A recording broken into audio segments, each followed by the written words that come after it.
Hi everyone, my name is Micah and this is my first ever YouTube video. I'm so excited to start this channel. I just love to read and I love watching movies and shows, and I just thought it would be really fun to start a YouTube channel. So today's video, my first ever video, is going to be 10 movie couples that make me believe in love again. So we all have a phase, we're in a bad mood, and we just need something like a romance to make us feel better, and these are 10 movie couples that are just chef's kiss of romance. There will be spoilers in this video, so if you haven't seen any of these, please make sure, like if there's a movie you're really wanting to see, there might be some spoilers, so you might want to skip ahead. Alright, here we go. Number 10 is, and I have a little notebook here with all my notes. Number 10 is The Man from Snowy River. This is probably going to be the video I talk the the movie I talk the most about, because I feel like not a lot of people have seen this. But this movie was made in the 80s. It is an Australian film, and it's actually based off a poem. Like the very end of the movie is word by word, basically, from the poem. The couple we're focusing on is Jim and Jessica. So Jim, he is a young man who lives in the mountains. Jessica, her father is a beef rancher, a cattle rancher, and he raises horses as well. This takes place, it seems like, the late 1800s, early 1900s Australia. I am from America. I don't know a whole lot about Australia in the time period, but based on my knowledge of history, aka I have a history degree, that seems to kind of be the time period we're talking about. So what happens is Jim's father, he dies.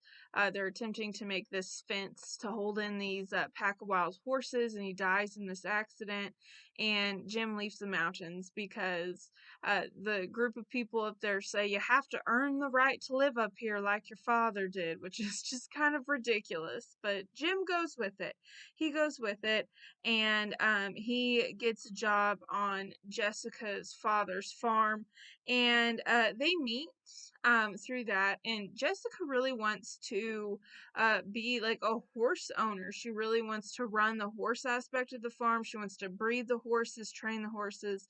But her father is like, trying to make her follow the gender norms of the day, saying, you have to, get married, have kids, go to finishing school, all these sorts of things. And Jim kind of, once he arrives, she starts to rebel a little bit. She convinces Jim to help her break in this new cult her father has, really expensive cult. And while they're breaking him in, they really bond. They're out in the rain, the mud, training this horse. They learn to laugh with each other. They spend a lot of great time together. And what I love about this couple is that Jim, he really respects Jessica's knowledge as a horsewoman. Like, everyone else just sees her as, the next wife of another rancher in the area, but he really respects her knowledge, and he lets her make her own choices. He's not like her father, who's like, you have to get married, you have to do this. Throughout the movie, once Jim and Jessica get together and their father's like, no, or her father, excuse me, her father is like, no, you will not be marrying my daughter. And Jim says, well, that's up to Jessica. That's up to Jessica whether she wants to move to the mountains with me. And he really is one of the first people, or at least the first men in her life, that says this is her choice, whatever she wants to do. Some of my favorite parts in the movie. At one point, Jessica, her father makes her mad. He slaps her across the face, and she goes running off to find Jim. And she, it's stormy, and she actually falls off the mountainside into this like little cliff. It's a really scary scene, and she's shouting, and then who finds her but Jim, and he pulls her up, and she's so relieved. Now, then again, like, she would be relieved if anyone had shown up, but it's like, of course, it's Jim. He's the one that saves her. And by the way, I saw this movie when I was a kid, and I would make my mom play Jim and Jessica with me, and that means that she would kind of hang me, like, off of a slide and then pull me up. So that was my little childhood game. So I really love this movie. And there's a sequel to this. Um, and it's not as good as the original, especially like the filmography of it. Like the film is shaky, and then Jim has these frosted tips. Not good. But just the couple is really awesome. And they kind of push each other. It's not like Jessica's the prim and proper lady. They push each other, and they're willing to kind of change in some ways to be with each other and be better. Plus, Jim, very good looking. He wears these white pants throughout the movie, and his ass is fine. Next one, number 9, Whisper of the Heart. This is a Studio Ghibli film.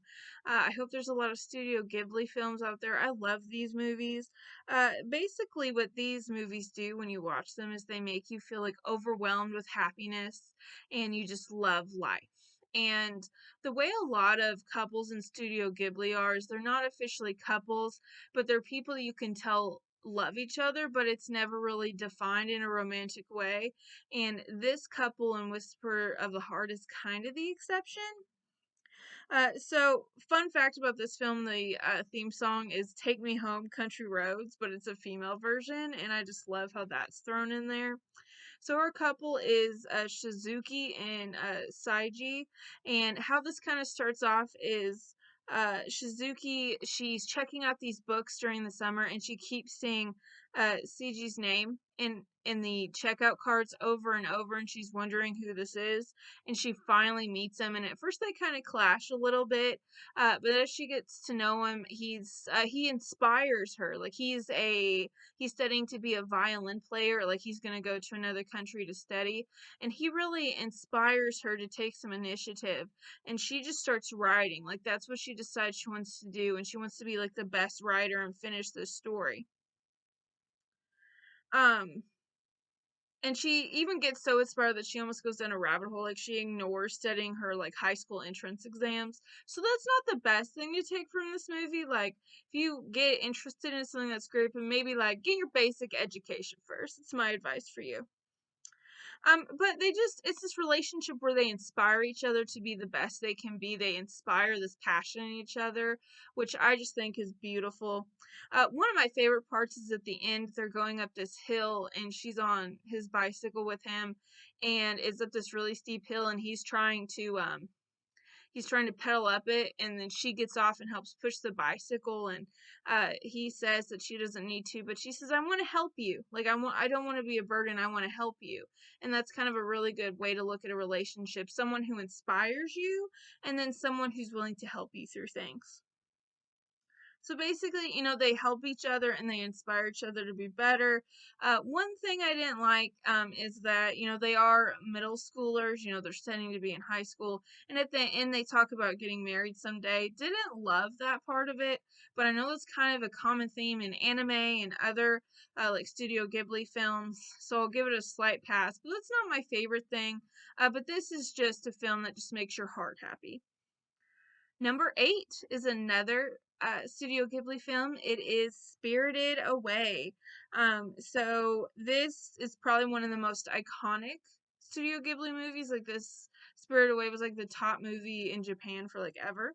So the couple is Chihiro and Haku, and later Chihiro gets referred to as Sin. So basically, the premise is that Chihiro is moving to a new town, and on the way, her parents kind of get lost, and they find this abandoned theme park, and all of a sudden, there's all this food, and her parents eat the food, and they get turned into pigs.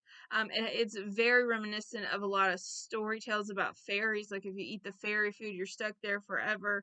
But basically, she ends up in this bathhouse for spirits, demons, whatever you want to call them, and Haku is kind of the like assistant, or he's like the kind of like in a way like the bitch boy of the lady who runs it. But he does everything he can to make sure she's okay. Like he gets her a job at the bathhouse so she can be by her parents, and he makes sure she remembers her name. He just does whatever he can to help her. Like as soon as he sees her, he's doing whatever he can to help her, and he's kind of stern with everyone else, but he has a gentleness with her. Everyone sees Haku as a henchman, to the lady that runs the bathhouse, but Chihiro keeps insisting that he's good. Like, even when she sees instances of where he might be scary or not a good person, she's like, I know from how he treats me that he's a good person. And then at one point, Haku almost dies, and everyone else is like, just don't worry about him, like, throw his body out, who cares? And she is going to do whatever she can to help him. Like, she even leaves the bathhouse to go to this other kind of, spirit place to try to help him. And she actually helps Haku remember who he truly is. He is this river spirit that saved her life when she was a little girl. And they're like hugging, they're flying in midair, and she's like, I knew you were good, I knew you were good. And they have their foreheads touching. It's just a beautiful scene. Technically, they don't get together. At the end, she's able to save her parents from being pigs, and they go back to the regular human world. But there's this kind of idea that he helped her become brave, and that, maybe one day they'll meet again. So even though they're, like I said, for Whisper of the Heart, a lot of Studio Ghibli couples don't get together, but there's romance there, even though they're not officially a couple. Okay, number 7, The Mask of Zorro. This is one of my childhood favorites. The couple is Alejandro and Elena. So it's the world of Zorro, and so basically Alejandro, he learns how to become Zorro from the previous Zorro, whose name is Diego, and he becomes Zorro to kill the man who murdered his brother. And this is the time, it takes place in California, kind of around the time of the Mexican-American War is the time period. So Elena's adoptive father is the man who employs the soldier who killed Alejandro's brother. And then you find out eventually that she's actually Diego, the original Zorro's long-lost daughter. Like, she was stolen from him when she was a baby. So there's a lot of connections there. So Alejandro pretends to be a wealthy landowner in California. He's visiting from Spain to gain the trust of Elena's adoptive father and the soldier who killed his brother. And, throughout that process, they interact. They interact with him as Alejandro. They interact with him as Zorro. And there's just kind of this spark there.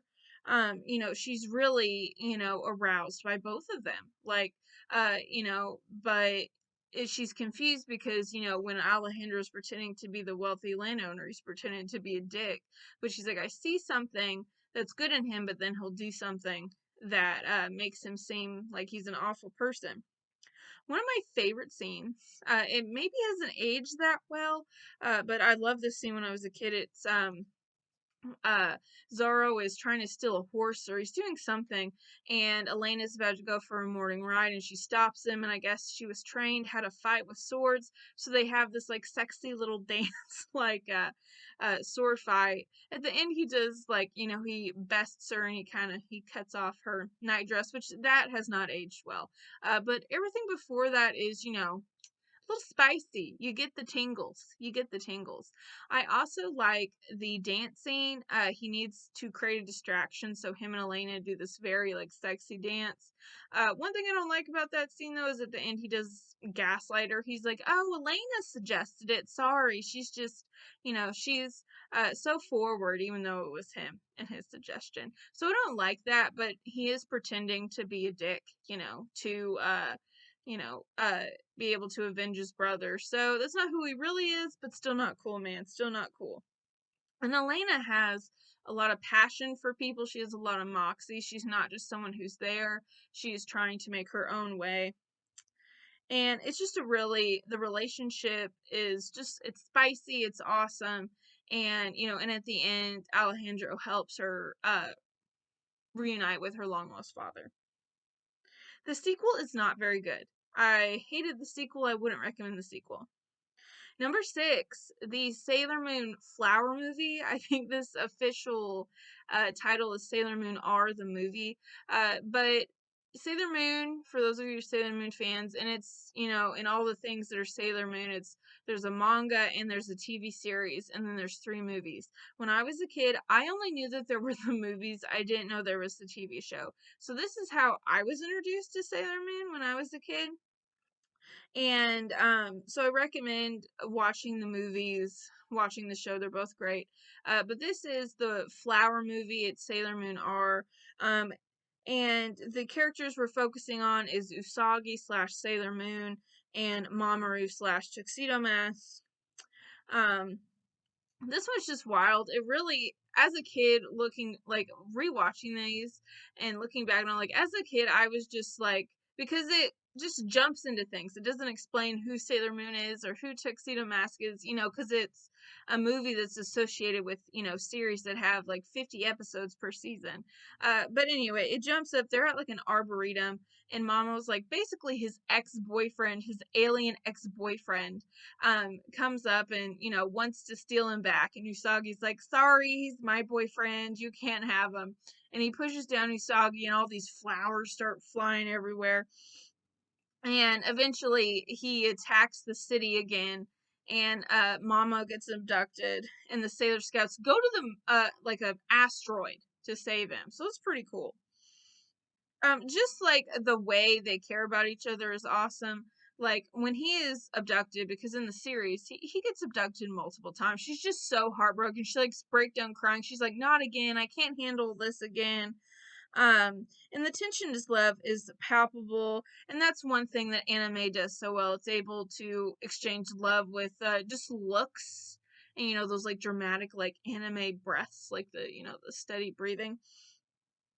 And one of the best parts is at the end, she sacrifices herself for the world, which is what Sailor Moon does so well, and he has to give her a kiss to save her, and it's chef's kiss. Like, it's an amazing, like, and if you watch the series, this couple is developed over a long period of time, but that movie just shows like all the best parts of them so well. Number 5 is When Harry Met Sally. This is an oldie. The couple is obviously Harry and Sally. So this movie takes place over a time lapse. The first time we see these two, they're giving each other a ride to New York. They're carpooling, I think, from Chicago to New York. And so, just a couple hours there together. Then, like, it's like 5 years later, and they take the same plane to somewhere. And then the third time is they meet in a bookstore, and that's when they actually start kind of developing a relationship and become friends. The first two times they really hate each other, and Harry's kind of a dick. He's rude, he's gross. He's one of those people's like, good-looking people, men and women, they can't be friends because all they want to do is have sex. And Sally is also annoying. Like, there are scenes where she has to order in a restaurant, and it's like, wow, I'm surprised no server has ever just took her out right there. So they're a great couple because they're both so annoying. But eventually they meet. They've had some rough times. Harry has gone divorced. Sally's longtime boyfriend has broken up with her. So they start this friendship, and it's a really great. They become best friends. Like, they talk to each other on the phone. This is like the 90s, so they're not texting. They're calling each other on their landlines, and that they're the last person they talk to before they go to bed. And they're just with each other all the time. Everyone wants them to be together. They're like, no, we're just friends, but there's some very obvious chemistry. And then the big part of the movie, they hook up, and it gets really awkward, and then Sally's like, I can't just be this like placeholder for you. And then the best part of it, the best part of the movie is at the end.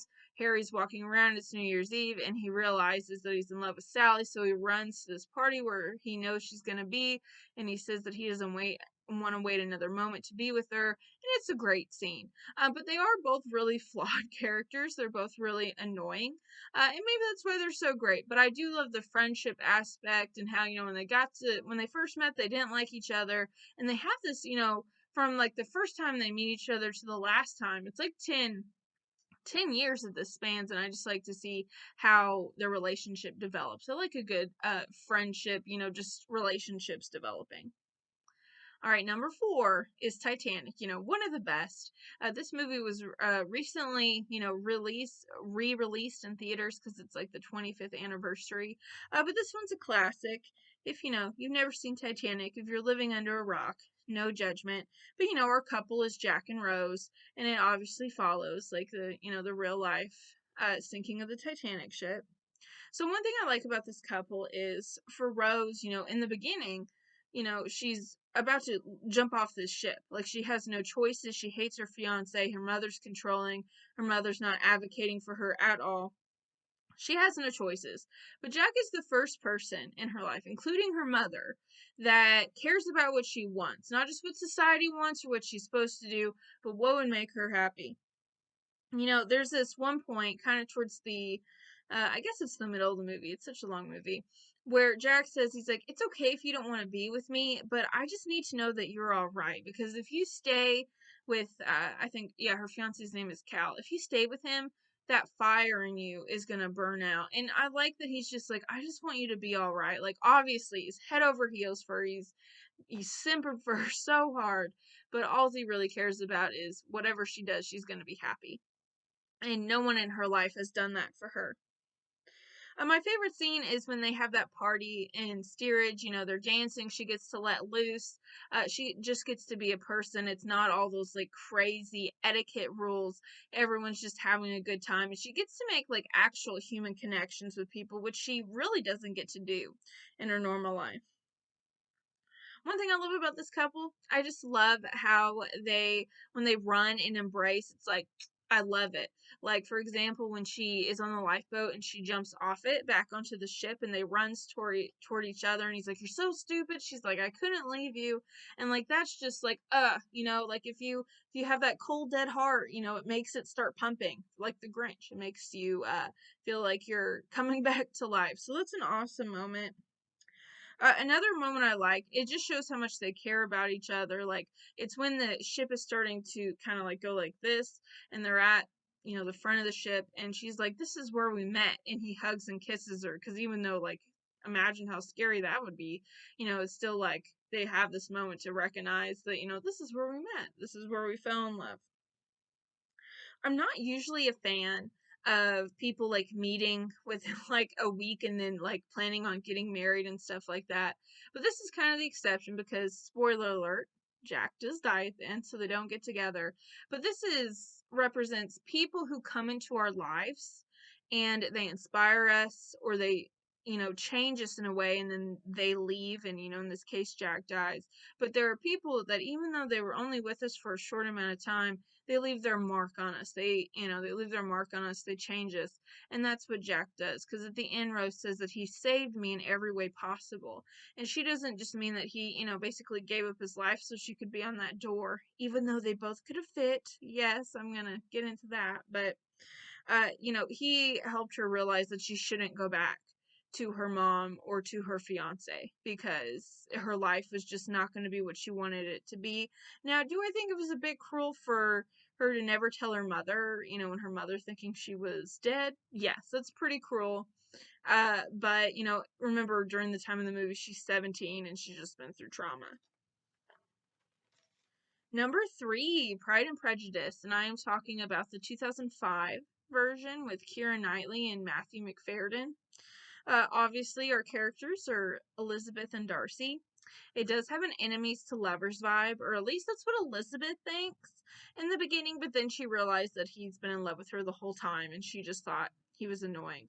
So kind of how this relationship gets started is Darcy, they're at this town dance, Darcy's this wealthy lord, and he comes in, and Elizabeth hears him like insulting her beauty and, whether she'd be a good companion at the dance.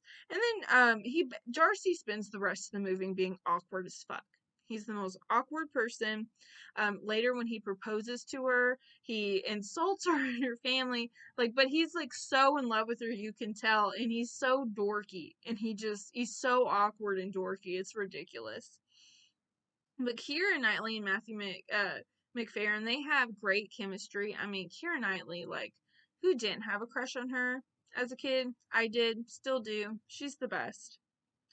My favorite scene is probably everyone's favorite scene. It's the where he walks to her, during the mist in the morning, and he says, "You've bewitched me, body and soul." Like, that's gonna make you believe in love for sure. One thing I don't love about the relationship is, after she finds out he helped her sister get married and a couple other things, and he also helped her other sister get engaged. She's really grateful, and he says, "Well, I did it all for you." And it would have been better if he had just done that to be a nice person versus trying to win her love. Didn't love that. But I do love how they just communicate through looks while they're dancing. They don't really have to sometimes say a lot, but you can tell through those looks that there's something there. And, that's what happens when actors have great chemistry. Number two, Adam's family values. Okay, the couples Gomez and Morticia, this movie I love so much, one of my favorites. And they're just the best. They're just obsessed with each other. They think they each think their partner's the best person in the world. They just want to support each other, and this shows us that everyone has their soulmate, okay? Because both Gomez and Morticia, they have some weird taste, but they're down for what everyone wants. So if you're a weird little gremlin, there's another weird little gremlin out there for you. Don't give up hope. And you have to know the passion and the sex is fire. Like, it just is. Like, that dancing scene in that movie, like, what's up. You know what's up. And then number one would be in The Mummy and The Mummy Returns, Evie and Rick. Okay, this couple is just the best. This is probably one of my top 5 movies of all time. I guess I'm going to count these as one movie, even though they're two. I think they balance each other out. Like when Evie and Rick, start on their adventure, like Rick brings out this adventurous side of Evie that she's always wanted to show, but then there's a part of her that's timid, and Evie kind of like softens some of the sharp edges to Rick and kind of, gets him a little bit more in touch with his humanity and helping other people. The chemistry between the actors is 12 out of 10. Like, it's fabulous. And it slowly builds. Like, we have moments where you see Rick is really awkward around Evie. He gets nervous. He starts to stutter when he gives her the digging kit. And, when they get back and Imhotep is possibly going to take over the world, and Rick says, this is the end of our contract. And she's like, that's all I am to you, a contract. They have these little moments like that they both recognize that they care about each other, but they don't officially, like, get together till the end of the first movie. One thing I don't love is that, in the prison scene, he kisses her without her consent. That has not aged well. Don't like that. In The Mummy Returns, like, just this moment of, like, epic love between them. It's when, at the end, like, the pyramid or whatever, the tomb is falling apart, and, Rick and Imhotep are, like, hanging out in that, like, abyss where all those demons are or whatever, and Rick tells, Evie to leave, all those stones are falling, and she looks at him and she just runs after him anyway. And, like, true love right there. They'll do anything for each other. And another cute moment I love is that in the first movie, when they're around the fire and Rick tells Benny to get out of Evie's spot. Like, she has her spot next to him. And I love that. Okay, so these were 10 movie couples that just made me, whenever you watch them, it makes you believe in love again. They fill your heart with love, or even, sadness, like in Titanic when Jack dies. But, it's something that's like, I'm glad I'm a human that lives in a world where love is. Well, thank you everyone for watching my very first video, and I hope to be making more in the future. Have a great day, everyone.